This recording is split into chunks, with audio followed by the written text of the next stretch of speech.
o maior pedido de imãs que eu já fiz. Esse pedido teve 15 kits para produção. A cliente pediu 5 kits de cada um que a gente tem disponível. O pedido foi feito no atacado e foi direto para Bahia.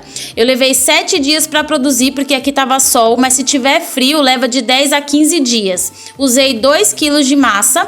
A caixa ficou com 3 quilos porque aí tem toda a embalagem e todo o brinde que a gente manda, e foi um prazer enorme fazer essa produção gigante.